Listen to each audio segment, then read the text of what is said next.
Why was Jesus Christ crucified by the Romans? Why was Jesus Christ crucified by the Romans? Jesus Christ, a charismatic Jewish preacher and healer from the 1st century, is a central figure in Christianity. His crucifixion by Roman authorities has been a source of enduring fascination and debate. Why was Jesus Christ crucified by the Romans? Why was Jesus, seen by his followers as the Messiah, crucified by the Romans? This question takes us into the heart of the complex political, social, and religious landscape of Jerusalem under Roman rule. Let's explore this history.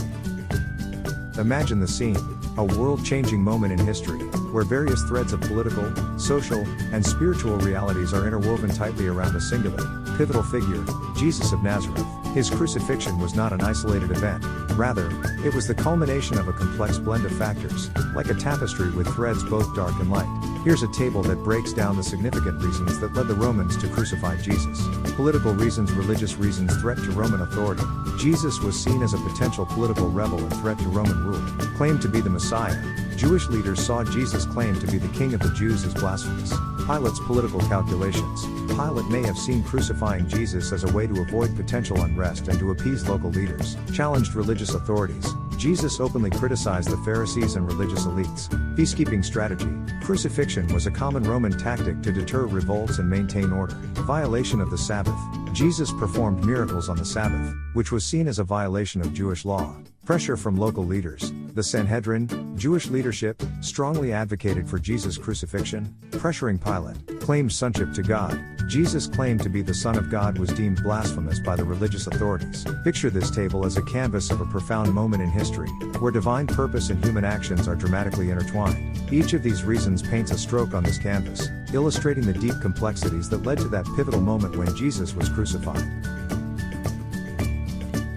What religion was Jesus? Jesus of Nazareth, widely regarded as a central figure of Christianity, was born into a Jewish family and lived in a Jewish context in the 1st century CE, in the region that is now modern-day Israel and Palestine. He was raised in accordance with Jewish customs and traditions, and his teachings, as depicted in the New Testament, often reflect the Jewish scriptures, also known as the Old Testament in Christian tradition. The Gospels frequently refer to Jesus participating in Jewish religious practices of his time, including attending synagogue, observing the Jewish Sabbath, and celebrating Jewish festivals such as Passover. Additionally, he was recognized as a rabbi or teacher by many people of his time, and his teachings often engaged with, and sometimes challenged, the interpretations of Jewish law held by the religious authorities of his era.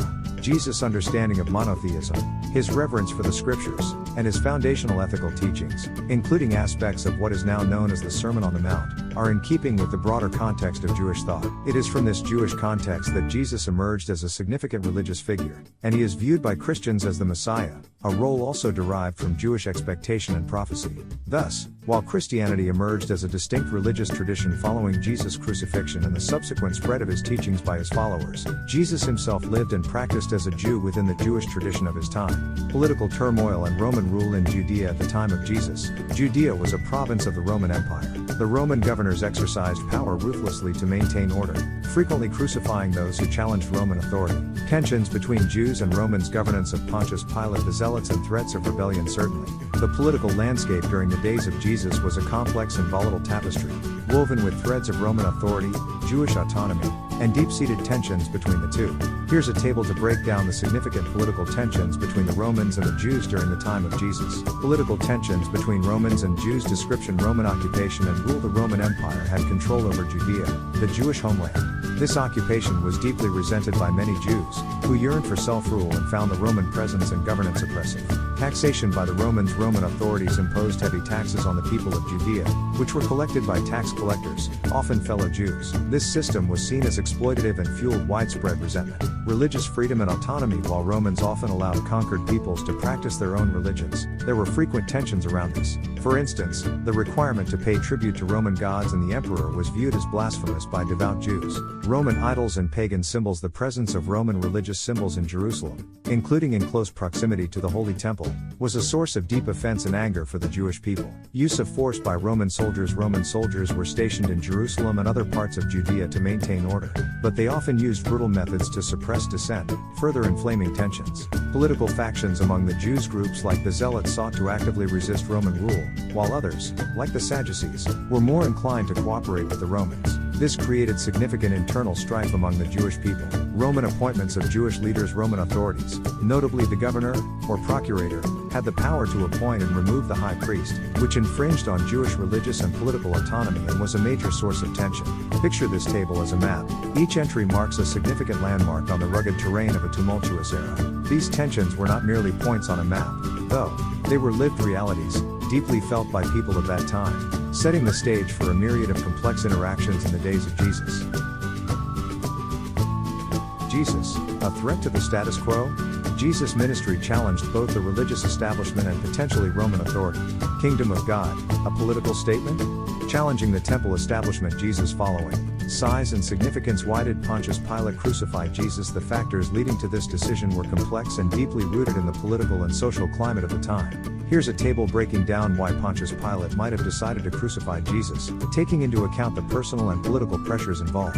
Reasons for crucifixion. Description of personal and political pressures. Maintaining Roman order. Pilate was responsible for keeping peace in Judea. Jesus was perceived as a threat to Roman stability, and crucifying him may have been seen as a necessary act to prevent potential rebellion. Pressure from Jewish leaders. The Sanhedrin, or Jewish council, and particularly its high priests, strongly advocated for Jesus' death.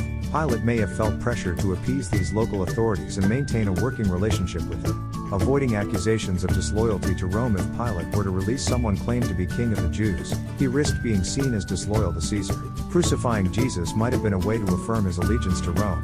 Fear of uprising during Passover. Passover was a sensitive time, with large crowds and heightened nationalistic sentiments. Pilate may have feared that not acting against Jesus would lead to an uprising, which would reflect poorly on his rule.